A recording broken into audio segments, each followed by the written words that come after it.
Hello दोस्तों, आप सभी का स्वागत है ब्रेन वेन में। आज का हमारा टॉपिक है फॉर्मल चार्ज। तो फॉर्मल चार्ज क्या होता है?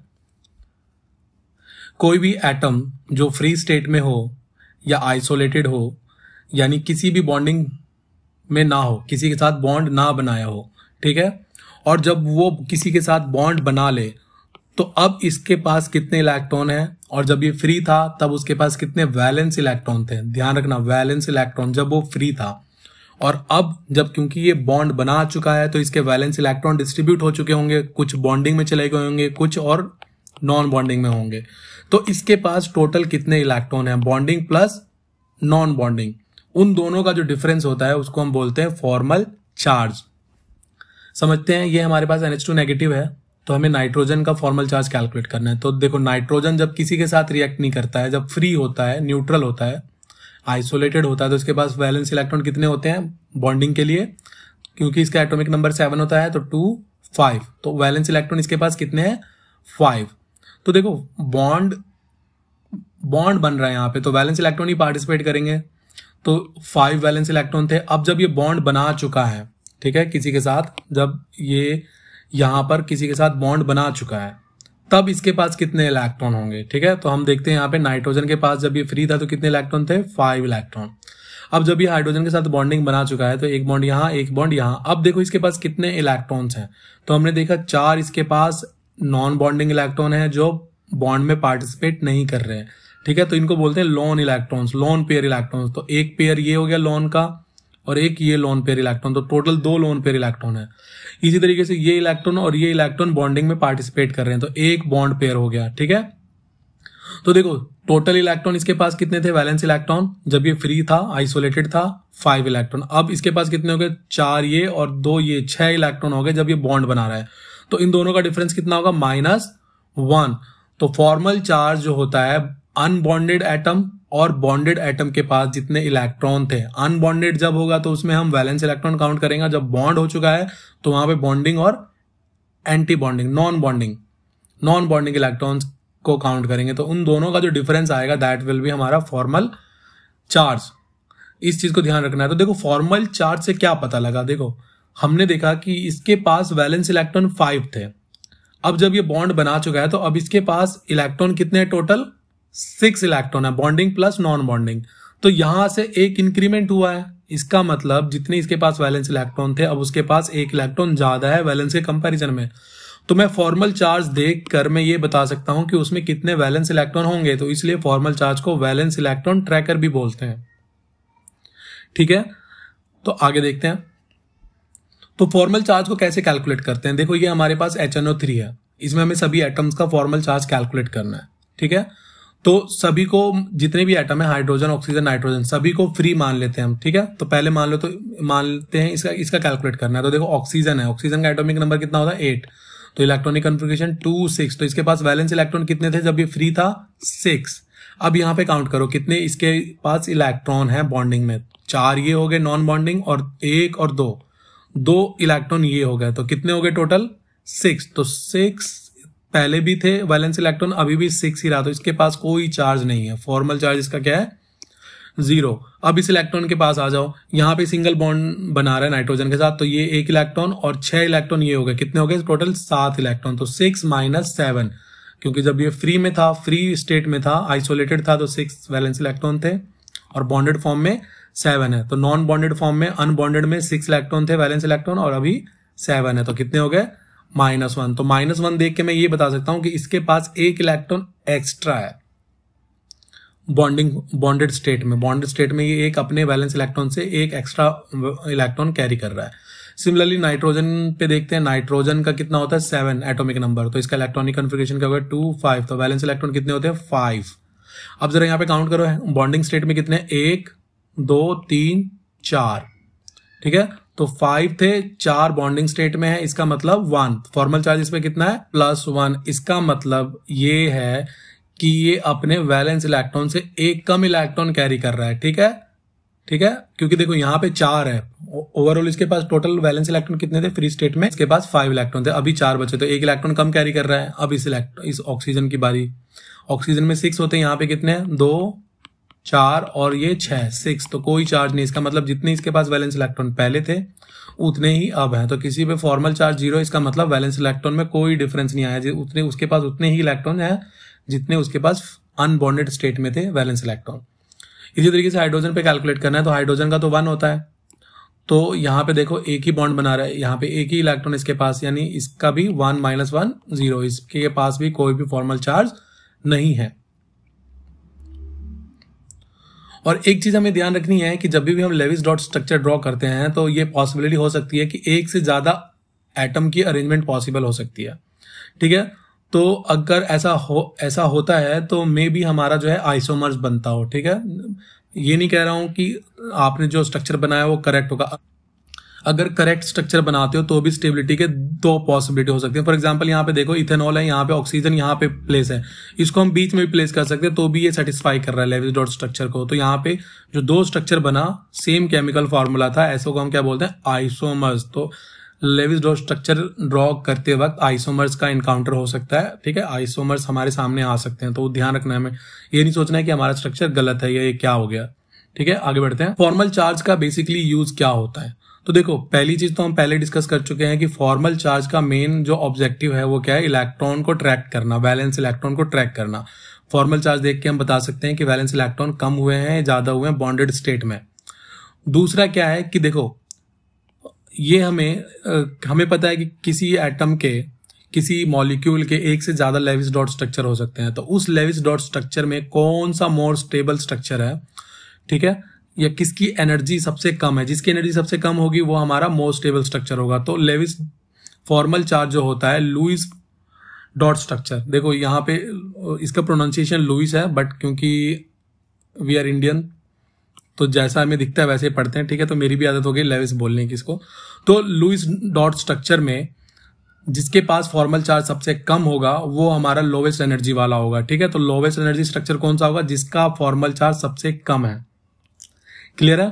तो देखो सिंपल सी बात है, कोई हमारे पास मॉलिक्यूल है, ये मान लो मॉलिक्यूल है, इसके पास कोई चार्ज नहीं है, ओवरऑल इसके पास क्या है, कोई चार्ज नहीं है, तो ऑब्वियसली मोर स्टेबल होगा as compare to negative charge. कोई भी नेगेटिव चार्ज का मॉलिक्यूल है और कोई एक न्यूट्रल मॉलिक्यूल है तो ये ज्यादा स्टेबल होता है ना।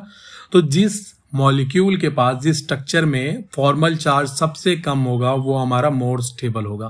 फॉर एग्जांपल ये देखो यहाँ पे कोई भी, इस पे कोई भी चार्ज ना ऑक्सीजन पे ना कार्बन पे, बट अगर यहाँ पे देखो ऑक्सीजन मोर इलेक्ट्रोनेगेटिव है, इसके इलेक्ट्रॉन अपनी तरफ विड्रॉ करेगा, तो देखो यहाँ पे negative partial negative charge develop होगा और यहाँ पे पार्शियली पॉजिटिव चार्ज डेवलप होगा। तो यहाँ पे देखो अब क्या हो गया, 4 स्पीसीज बन गए, जब तो ये हमारा मोर स्टेबल है। तो जिस स्पीसीज या जिस स्ट्रक्चर में सबसे कम फॉर्मल चार्ज होगा वो हमारा मोर स्टेबल होगा। देखो फॉर्मल चार्ज कैसे कैलकुलेट करोगे, यहाँ पे ऑक्सीजन था, ठीक है, हमें फॉर्मल चार्ज कैलकुलेट करना है, तो 6 इलेक्ट्रॉन होते हैं, यहाँ पे 6 और 1 ये वाला, तो 7 हो गया, तो -1 फॉर्मल चार्ज आ गया। इसी तरीके से कार्बन के पास क्या है, 4 बॉन्ड बनाता है ना, 4 वैलेंस इलेक्ट्रॉन होते हैं, बट यहाँ पे देखो कितने, 3 है, तो यहाँ पे 1 +1 आ गया, प्लस फॉर्मल चार्ज आ गया। तो जिस स्ट्रक्चर में फॉर्मल चार्ज मिनिमम होता है, कम होता है, स्मॉल होता है या ना भी हो, 0 हो, वो हमारा मोर स्टेबल होगा। तो ये हमारा मोर स्टेबल है, ये कम स्टेबल है। दूसरा यहाँ पे देखो, अगर इन केस हमारी दोनों स्पीसीज कैसी हैं, चार्ज है, ये एक एग्जांपल भी देख सकते हो सेम। अगर दोनों स्पीसीज हमारी चार्ज हैं, दोनों में चार्ज है फॉर्मल चार्ज, तो अब बताओ, अब कैसे बताएंगे कि कौन सा ज्यादा स्टेबल है। पहला तो क्या था, एक न्यूट्रल और चार्ज स्पीसीज में कौन सा स्टेबल होता है, न्यूट्रल। अब अगर दोनों स्पीसीज चार्ज है तो अब कौन सा स्टेबल होगा, अगर दोनों स्पीसीज में फॉर्मल चार्ज है तो कौन सा स्टेबल होगा। तो ध्यान दो कि इलेक्ट्रोनेगेटिव, देखो कि इस मॉलिक्यूल में हो सकता है इलेक्ट्रोनेगेटिव एटम हो और इलेक्ट्रोपॉजिटिव, या एक मोर इलेक्ट्रोनेगेटिव दूसरा लेस इलेक्ट्रोनेगेटिव हो। तो इलेक्ट्रोनेगेटिव एटम क्या करता है, इलेक्ट्रॉन को अट्रैक्ट करने की एबिलिटी होती है उसको, वो इलेक्ट्रॉन को अट्रैक्ट करना पसंद करता है। तो यहां पे देखो फॉर्मल चार्ज कार्बन पे है, नेगेटिव फॉर्मल चार्ज क्या है, कार्बन पे है, ठीक है। क्यों, क्योंकि यहाँ पे इसके पास 5 इलेक्ट्रॉन है, देखो एक इस बॉन्डिंग का है और 2 यहाँ पे, और ये 2 ऑक्सीजन के साथ जो बॉन्ड बना रहा है, तो टोटल 5, तो 4 में से 5 तो -1 इसके पास फॉर्मल चार्ज है। बट क्योंकि ये formal charge less electronegative element के पास है, क्योंकि कार्बन बहुत ज्यादा इलेक्ट्रोनेगेटिव नहीं होता। दूसरा, अगर यहाँ पे देखो ऑक्सीजन के कंपैरिजन में बात कर रहे हैं, अब यहाँ पे फॉर्मल चार्ज -1 किस पर है, ऑक्सीजन पे, तो ऑक्सीजन हमारा बहुत ज्यादा इलेक्ट्रोनेगेटिव है एज कंपेयर टू कार्बन। तो इलेक्ट्रोनेगेटिव एलिमेंट के ऊपर अगर फॉर्मल चार्ज आ रहा है तो वो स्ट्रक्चर मोर स्टेबल होगा एज कंपेयर टू उस स्ट्रक्चर के जिसमें formal charge, negative formal charge उस एलिमेंट या उस एटम पे आ रहा है जो लेस इलेक्ट्रोनेगेटिव है। सेम हम बोल सकते हैं किसके लिए, इलेक्ट्रो पॉजिटिव के लिए। पॉजिटिव फॉर्मल चार्ज हमारा लेस इलेक्ट्रोनेगेटिव यानी इलेक्ट्रो पॉजिटिव एलिमेंट्स के ऊपर आ रहा है, तो वो हमारा ज्यादा स्टेबल होगा एज कंपेयर टू अगर वो ज्यादा इलेक्ट्रोनेगेटिव एलिमेंट्स के ऊपर आ रहा है। ठीक है, क्लियर हो गया। तो फॉर्मल चार्ज से हम स्टेबिलिटी भी पता कर सकते हैं। वैलेंस इलेक्ट्रॉन को तो ट्रैक करता ही है और स्टेबिलिटी भी बताता है। तो हमें वही लुईस डॉट स्ट्रक्चर लेना है जिसपे फॉर्मल चार्ज लोवेस्ट हो, सबसे कम हो। क्लियर हो गया। तो देखो लिमिटेशन ऑफ ऑक्टेट रूल क्या है। हमें पता है कि अगर कि हाइड्रोजन जो है वो बॉन्ड इसलिए बनाता है ताकि अपना डुप्लेट कंप्लीट कर सके। इसी तरीके से सेकंड ग्रुप के एलिमेंट जो हैं वो बॉन्ड इसलिए बनाते हैं ताकि वो नोबल गैस जैसा कन्फिग्रेशन ऑब्टेन कर सकें। ठीक है, जैसे देख लो नाइट्रोजन हो गया, ऑक्सीजन हो गया, फ्लोरीन हो गया, ये सब इसलिए बॉन्ड बनाते हैं ताकि उनके आउटर मोस्ट वैलेंस ऑर्बिट में कितने इलेक्ट्रॉन हो, 8 इलेक्ट्रॉन हो। बट क्योंकि यहां पे अगर हम देखते हैं बेरिलियम है और बोरोन है, ठीक है, बोरोन एंड बेरिलियम। इसी तरीके से थर्ड ग्रुप में अगर हम देखते हैं तो फॉस्फोरस एंड सल्फर है। ये सभी क्या है, कुछ एक्सेप्शनल प्रॉपर्टी दिखाते हैं। ठीक है, एक्सेप्शनल प्रॉपर्टी यानी ये ऑक्टेट रूल को फॉलो नहीं करते। तो देखो सबसे पहली चीज तो क्या है कि हमारा ये यूनिवर्सल नहीं है, हर जगह ये अप्लाई नहीं होता है। अभी देख लिया हमने बोरोन एंड बेरिलियम में, फॉस्फोरस एंड सल्फर में, यानी या तो इनमें 8 से कम इलेक्ट्रॉन होंगे तो भी स्टेबल है, तो भी मॉलिक्यूल बन रहा है। तो ऑक्टेट रूल क्या है, ऑक्टेट रूल ये बताता था कि मॉलिक्यूल क्यों बनेगा, ऑक्टेट कंप्लीट करने के लिए। तो ये मॉलिक्यूल तो बन रहा है बट ऑक्टेट कंप्लीट नहीं है इसका। ये भी मॉलिक्यूल बनाएगा बट इसका ऑक्टेट कंप्लीट नहीं है। ये भी फॉस्फोरस सल्फर भी मॉलिक्यूल बना रहे हैं बट इसमें ऑक्टेट से ज्यादा इलेक्ट्रॉन है, 8 से ज्यादा इलेक्ट्रॉन है इनके ऑक्टेट में, है ना। तो पहली चीज तो ये most of the second row elements के लिए एप्लीकेबल है। हाइड्रोजन, ये देखो यहाँ पे फ्लोरीन, ऑक्सीजन, नाइट्रोजन, कार्बन, इन सब के लिए तो वैलिड है, हाइड्रोजन के लिए भी वैलिड है। बट ये अगर पार्टिकुलर इन दो एलिमेंट्स की बात करता हूं तो यहाँ पर ये इनके ऑक्टेट में 8 से कम इलेक्ट्रॉन होते हैं। वैलेंस ऑर्बिट में 8 से कम इलेक्ट्रॉन होते हैं। ठीक है, इनका वैलेंस इलेक्ट्रॉन ऑक्टेट कंप्लीट ही नहीं होता, इनकम्प्लीट ऑक्टेट होता है। और जबकि फॉस्फोरस एंड सल्फर में बात करें तो इनके ऑक्टेट में 8 से ज्यादा इलेक्ट्रॉन होते हैं। ठीक है, तो इसलिए कोड हमें याद रखना है। और लिमिटेशन क्या है, ऑक्टेट रूल कहां फेल होता है, Bobby in pull station, boron, beryllium and phosphorus and sulphur, ये चारों जो हैं ऑक्टेट रूल को फॉलो नहीं करते हैं। और दूसरा कहां पे फेल हो जाता है, देखो ये जो है कॉसल लेविस ने जो था या कॉसल लुईस ने बोला था आयनिक कंपाउंड की आयनिक बॉन्ड को एक्सप्लेन किया। इसी तरीके से लुईस लैंगमुइर ने कोवेलेंट बॉन्ड को। इन सभी का बेसिस क्या था, ऑक्टेट, यानी कोई भी एलिमेंट रिएक्ट इसलिए करना चाहता है ताकि वो नोबल जैसा बन जाए, नोबल गैसेस जैसा बन जाए। यानी उनके हिसाब से नोबल गैसेस रिएक्ट नहीं करती हैं, बट हमें पता है कि कुछ नोबल गैसेस जैसे जीनोन और क्रिप्टॉन जो हैं वो फ्लोरीन और ऑक्सीजन हाईली इलेक्ट्रोनेगेटिव एलिमेंट के साथ रिएक्ट कर जाती हैं। तो ये कॉन्सेप्ट तो हमारा वैसे भी गलत हो गया। ठीक है, तो आगे आते हैं। और एक चीज देखो, इसने बोला कि भाई हाइड्रोजन क्यों कंबाइन कर रहा है, ताकि इसका डुप्लेट कंप्लीट हो जाए, H2 बन गया। नाइट्रोजन क्यों कंबाइन कर रहा है, ताकि इसका ऑक्टेट कंप्लीट हो जाए। ऑक्सीजन क्यों कंबाइन कर रहा है, ताकि इसका ऑक्टेट कंप्लीट हो जाए। तो इसने बता तो दिया कि एटम इसलिए कंबाइन करते हैं ताकि स्टेबल हो जाए, बट वो इन तीनों में सबसे ज्यादा कौन स्टेबल होगा ये नहीं बता पाया। ठीक है, कि आपस में, ठीक है, ये स्टेबिलिटी तो हो गई, ये हाइड्रोजन स्टेबल हो गया इसलिए H2 बन गया, नाइट्रोजन इसलिए कंबाइन हुआ कि N2 बन जाए, ऑक्सीजन इसलिए कंबाइन हुआ तो ताकि ऑक्टेट कंप्लीट हो जाए, O2 बन जाए। बट इन तीनों में कौन स्टेबल होगा ये वो नहीं बता पाया। ठीक है, तो रिलेटिव स्टेबिलिटी वो नहीं बता पाया। और नोबल गैस भी रिएक्ट करते हैं, तो एक तो यहां से कॉन्ट्राडिक्ट हो गया। तो बॉबी इन पुल स्टेशन याद रखना है। ठीक है, तो आगे बढ़ते हैं। तो देखो 3 एक्सेप्शन है ऑक्टेट रूल के। पहला जो है हमारा ऑड इलेक्ट्रॉन, इनकम्प्लीट ऑक्टेट और एक्सपेंडेड ऑक्टेट। यानी पॉसिबिलिटी क्या है कि देखो सेंट्रल एटम जो होता है हमारा, सेंट्रल एटम जो होगा उसका ऑक्टेट कंप्लीट होना चाहिए। तो 3 पॉसिबिलिटीज है, या तो 8 से कम इलेक्ट्रॉन हो, तो 8 से कम इलेक्ट्रॉन हो तो देखो 7 भी हो सकते हैं, 6 भी हो सकते हैं, 5 भी हो सकते हैं और 4 भी। यानी एक ऑड इलेक्ट्रॉन भी हो सकता है और इवन इलेक्ट्रॉन भी हो सकता है। तो कुछ स्पीसीज होती है जिसमें ऑड इलेक्ट्रॉन्स होते हैं। ठीक है, और ये है बॉबी जो है, बोरोन और बेरिलियम, इनके पास ऑक्टेट पूरा कंप्लीट ही नहीं होता, 8 से कम इलेक्ट्रॉन रह जाते हैं। और फॉस्फोरस एंड सल्फर जो है ये क्या करते हैं, ये हमारा एक्सपेंडेड ऑक्टेट दिखाते हैं, यानी इनके पास 8 से ज्यादा इलेक्ट्रॉन हो जाते हैं। ठीक है, अब देखते हैं कैसे। जैसे देखो जब भी रेडिकल बनता है, रेडिकल कैसे बनता है, एक एलिमेंट हमारा X है, एक एटम है Y। जब ये होमोलाइटिकली टूटेंगे, यानी दोनों के बीच में एक इलेक्ट्रॉन की शेयरिंग थी, ठीक है, तो जब ये ऐसे टूटेंगे कि बॉन्ड बिल्कुल इक्वली टूटे, तो ये एक्स जो है एक इलेक्ट्रॉन रखेगा अपने पास, ये जो है वाई एक इलेक्ट्रॉन अपने पास रखेगा। ना तो इस पे पॉजिटिव चार्ज आया ना नेगेटिव चार्ज आया। ये जो इलेक्ट्रॉन शेयर कर रहे थे बॉन्डिंग में, वो अपने अपने इलेक्ट्रॉन लेके चले गए, ठीक है। तो उस केस ये जो स्पीसीज बनी, इसको हम बोलते हैं रेडिकल्स। तो जब रेडिकल बनता है, जैसे देखो NO2 है, यहां पे अगर देखोगे तो नाइट्रोजन जो सेंट्रल एटम है उसके पास 8 से कम इलेक्ट्रॉन होंगे। ऑक्टेट कभी भी इसका फुलफिल नहीं होगा। 8 इलेक्ट्रॉन, हम जितने भी हमारे पास वैलेंस इलेक्ट्रॉन है इन तीनों के सम करके जब लेविस डॉट स्ट्रक्चर में अरेंज करोगे तो इसका 8 कभी पूरा ही नहीं होगा, यानी इसके 7 इलेक्ट्रॉन ही होंगे। तो ऑड इलेक्ट्रॉन स्पीसीज हो गई, तो यहाँ पे ये अप्लाई नहीं होता। इसी तरीके से हमने बेरिलियम और बोरोन की बात की। बोरोन जो है फ्लोरीन के साथ बॉन्ड बना रहा है, तो देखो यहाँ पे 1, 2 और 3, तो यहाँ पे इसके ऑक्टेट काउंट करते हैं कितना है। देखो यहाँ पे कितना था, 1, 2 इलेक्ट्रॉन यहाँ पे हो गए, कितने हो गए 3 और 4 यहाँ पे इलेक्ट्रॉन हो गए, 2 बॉन्ड है ना, तो 2, 2, 2, 7, टोटल 7 इलेक्ट्रॉन ही पॉसिबिलिटी है इसके ऑक्टेट में भरने की। तो 8 कभी होगा नहीं, यानी ऑक्टेट कभी कंप्लीट ही नहीं होने। यहाँ पे देखो बोरोन, एक बॉन्ड ये बना रहा है, एक बॉन्ड ये रहा, तो यहाँ पे टोटल कितने इलेक्ट्रॉन है, 2, यहाँ पे 2 और 2, यानी इसके आउटर मोस्ट ये कितने इलेक्ट्रॉन ऑक्यूपाई कर सकता है, 8, यानी 8 करना चाहिए था ना ऑक्टेट, बट यहाँ पे इसको 1, 2, 3 बॉन्ड है, तो 6, मैक्सिमम 6 इलेक्ट्रॉन ही इसके ऑक्टेट में हो सकते हैं आउटर मोस्ट में। तो इसका मतलब क्या है कि ये इनकम्प्लीट ऑक्टेट है, इसका कभी भी ऑक्टेट कंप्लीट नहीं होगा, क्योंकि ये 3 ही बॉन्ड बनाएगा, 4 बना नहीं सकता बोरोन, ठीक है।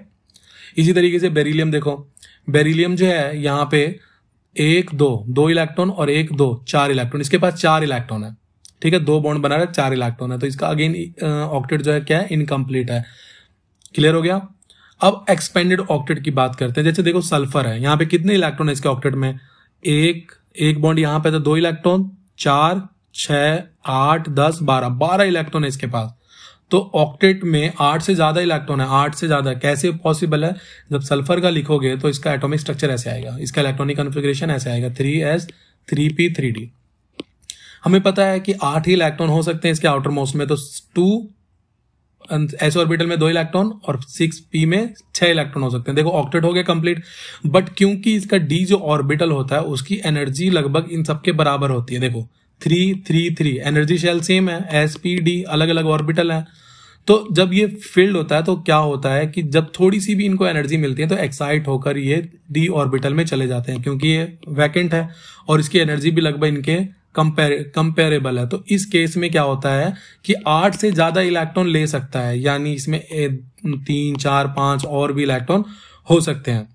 तो क्योंकि इसमें वैकेंट डी ऑर्बिटल खाली होता है और क्योंकि इसकी एनर्जी लेवल सेम है, इनकी एनर्जी आपस में कंपेरेबल है, तो इलेक्ट्रॉन इजिली जो है हायर ऑर्बिट में जंप कर सकता है। इसलिए सल्फर जो है 8 से ज्यादा इलेक्ट्रॉन अपने आउटर मोस्ट ऑर्बिट इसमें रखता है। इसका ऑक्टेट 8 से ज्यादा होते हैं इसमें, ठीक है। तो ध्यान से देखो, इसका एक्सपेंडेड ऑक्टेट है, ऑक्टेट में 8 से ज्यादा इलेक्ट्रॉन है, ठीक है। तो ये 3 एक्सेप्शन है जो हमें ध्यान रखना है जहां पे ऑक्टेट रूल फॉलो नहीं होता है। अगर ये वीडियो पसंद आई है तो प्लीज इसको लाइक करें एंड शेयर करें। Thank you.